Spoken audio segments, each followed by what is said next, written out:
Welcome to my channel.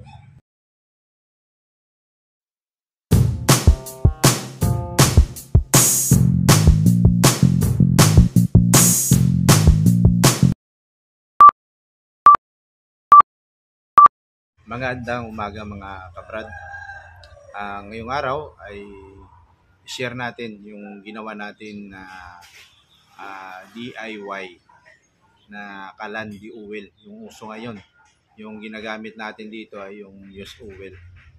So magandang kaalaman ito sa mga kaibigan natin na makakatipid tayo dito kung ito yung gagamitin natin sa pagluto ng iba't ibang pagkain na niluluto natin. Hindi naman natin binibili yung used oil, kaya makakatipid tayo. Kaya kung hindi pa ninyo na panood kung paano gumawa, pwede nyo panoodin ang video na to. Ito yung mga kabrad yung gagamitin natin. Mayroon tayong 4 inches na GI pipe, saka yung kinating natin ng mga GI sheet, triangle shape.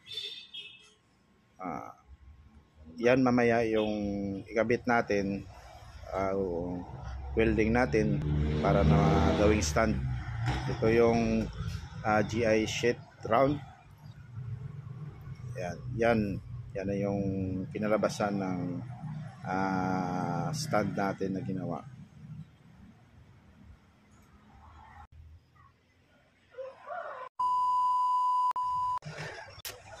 Ito na mga kabrad yung portion na nag full weld natin, yung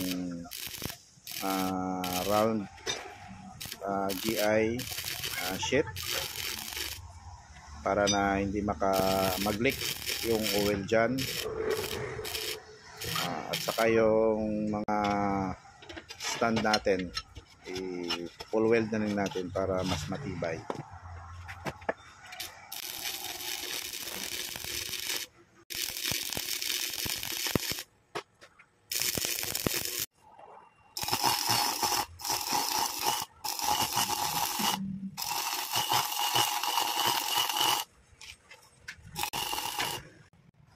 Sa portion na video na to mga kabrad, butas tayo dito ng maliit para dito yung lumabas yung hangin na mag-produce ng fire. Ito yung hangin na magpapalakas sa ating apoy. Yung mga butas dito maliit lang. Yung sa akin na ginamit na drill bit is 1/8 ginamit ko dito. 6 na butas lang ang ginamit ko, pero depende naman mga kabrad kung ano karami yung butas na ilagay mo, pero dapat maliit lang, hindi masyadong malaki kasi hindi yung mag bluish yung apoy. Yan, dito na tayo sa portion na butasan natin yung GI sheet round. Diyan natin ilalagay mamaya yung tubo para sa hangin. Wala tayong pang-cutting, kaya yung ginamit natin yung welding. Cutting na lang natin para butasan natin ng malaki.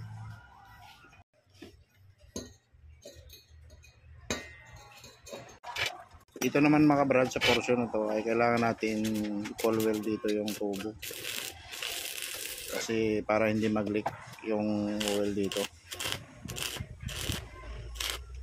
Yan yung gawin natin, full weld natin ng maigi.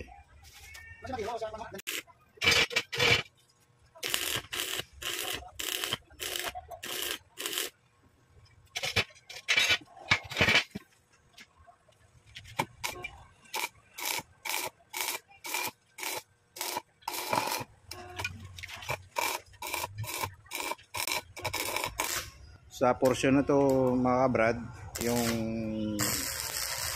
para naman sa oil, yung full weld natin, dito yung dadaan yung oil. Kailangan din natin i-fix ito para na hindi mag-leak.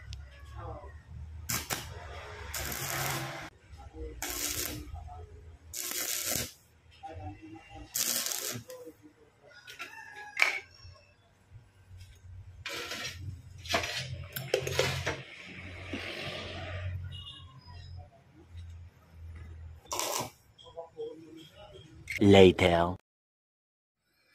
Ito na mga kabrad, yung finished product natin na Kalandi oil. Use oil yung ginagamit. Nakakabit na yung blower. At mamaya try natin yung kanyang apoy.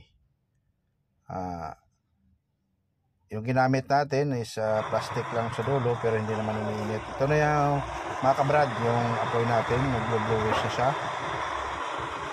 Yan. Temporary lang muna yung ginamit natin na tangke ng oil. Dinala natin sa bahay. Yan na, nagluto na tayo. Madali siyang mag-init.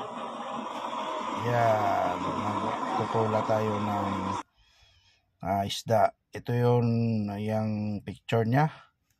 Nag-blue-bluish. Yan na to yung finished product natin. Sa gusto pong mag-order, message lang po sa aking channel. Yan, kung gusto rin magpaturo, tawag lang po kayo. Maraming salamat.